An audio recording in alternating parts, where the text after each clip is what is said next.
تیسری بات پر آتے ہیں،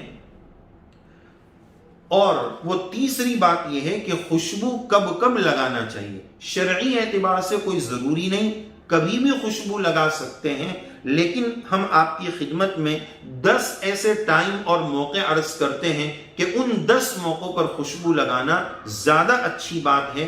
نمبر 1، جمعہ کے دن، جمعہ کے دن سنت بھی ہے، جمعہ کے دن لگانا۔ نمبر 2، عیدین، عید الفطر اور عید الاضحیٰ کے موقع پر عطر و خوشبو لگانا۔ نمبر 3، اللہ تعالی ہمیں تہجد کا اہتمام نصیب فرمائے، جب تہجد کی نماز کے لیے اٹھیں صبح صبح تو اس وقت جو ہے عطر لگانا تاکہ صبح فریش ہو جائے، طبیعت معطر ہو جائے، یہ تیسرا ہے۔ نمبر 4، وضو کے بعد نماز سے پہلے اہتمام صلاۃ کے لیے، نماز کے اہتمام کے طور پر خوشبو لگانا تاکہ مسجد میں اپنی ذات اور دوسروں کو فائدہ ہو۔ تو اہتمام صلاۃ کے لیے وضو کے بعد نماز سے پہلے عطر لگانا۔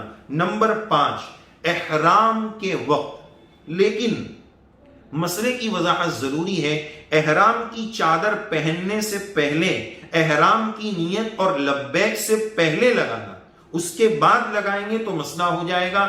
احرام کی حالت میں خوشبو لگانا منع ہے، وہ احرام کی پابندیوں میں سے ہے، لیکن احرام کی نیت سے پہلے، چادر پہننے سے پہلے یہ سنت ہے کہ خوب عطر لگایا جائے، خوب رگڑ کر اور مل کر لگایا جائے، باڈی پر لگائیں، احرام پر لگائیں، خوب عطر لگائیں، پوری شیشی جو ہے وہ خالی کر دیں، کوئی حرج کی بات نہیں ہے۔ اللہ تعالیٰ نے اتنی بڑی سعادت کے لیے قبول فرمایا ہے، اپنے گھر کی حاضری نصیب فرمائی ہے، تو یہ ایک عطر کی شیشی کیا حیثیت رکھتی ہے، لہذا اس کو لگائیں، زیادہ ماترا میں اور مقدار میں لگائیں، خوب رگڑ کر لگائیں، اس اہتمام کے ساتھ لگائیں کہ اس کا داغ اور دھبا اور کلر احرام کی چادر پر نہ لگ جائے، اس کا لحاظ کرتے ہوئے زیادہ مقدار میں لگائیں۔ تو بہرحال احرام کی نیت سے پہلے لگانا یہ بھی سنت سے ثابت ہے۔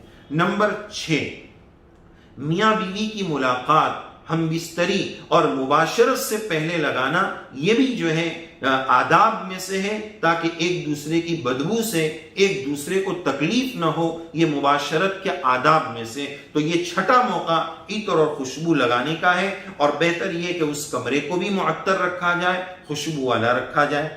اور 7واں، مجلس اور پارٹی میں، جہاں عام مجمع ہے، جلسہ ہے، مسجد میں وعظ کی مجلس چل رہی ہے یا اجتماع کا موقع ہے، تو ایسے موقعوں پر جو ہے جہاں مجمع عام ہے، بڑی تعداد میں لوگ ہیں، وہاں پر بھی خوشبو لگانی چاہیے۔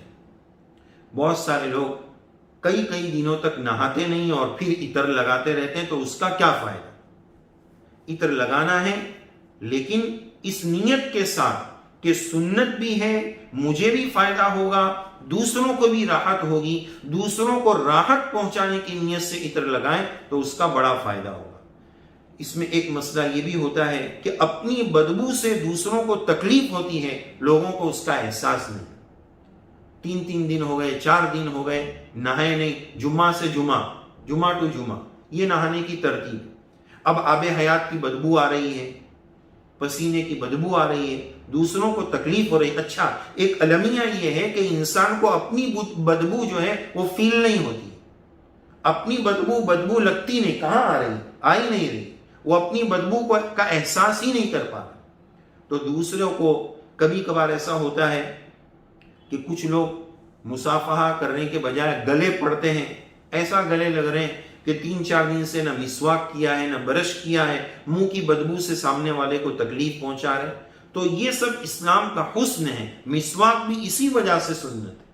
آپ صلی اللہ علیہ وسلم گھر میں تشریف لانے کے بعد سب سے پہلا عمل مسواک کا کیوں فرماتے ہیں؟ کہ منہ کی بدبو سے، آپ کی ذات میں تو بدبو کا تصور نہیں، لیکن امت کی تعلیم کے لیے ازواج مطہرات سے ملنا ہے، بات کرنی ہے، تو اس وجہ سے آپ جو ہے سب سے پہلا عمل مسواک کا اہتمام۔ تو بہرحال مجمع میں لگانا یہ بھی آداب میں سے ہے، اور اس نیت سے لگائیں کہ سنت بھی ہے، میری بدبو سے کسی کو تکلیف نہ ہو، بلکہ میری خوشبو سے دوسروں کو راحت ہو۔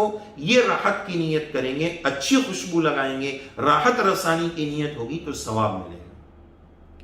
اسی طرح نمبر 8، حیض اور نفاس سے جب عورت پاک ہو جائے، اس کے ناپاکی کے دن سے پاک ہو جائے اور پاکی کا غسل کرے، اس کے بعد جو کپڑے پہنے تو اس میں وہ خوشبو لگا سکتی ہے، لیکن بھڑکیلی نہ لگائے، اس انداز میں نہ لگائے کہ وہ خوشبو نامحرموں تک پہنچے، اس کے احتیاط کے ساتھ وہ لگا سکتی ہے۔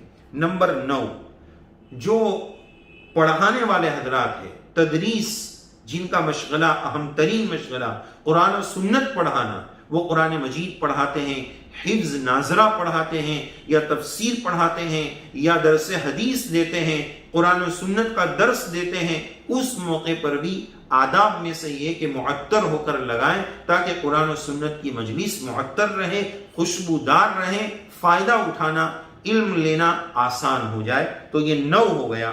نمبر 10، جب ہم ذکر و تلاوت کے لیے بیٹھیں، قرآن مجید کی تلاوت کے لیے بیٹھیں، اس وقت بھی جو ہے خوشبو لگانا اور عطر لگانا یہ آداب میں سے۔ تو یہ 10 موقع آپ کی خدمت میں عرض کیے گئے کہ ان 10 موقعوں پر خوشبو لگانا یہ آداب ہے، بعض تو سنت سے ثابت بھی ہے، تو ان مواقع پر عطر لگانے کا اہتمام ہونا چاہیے۔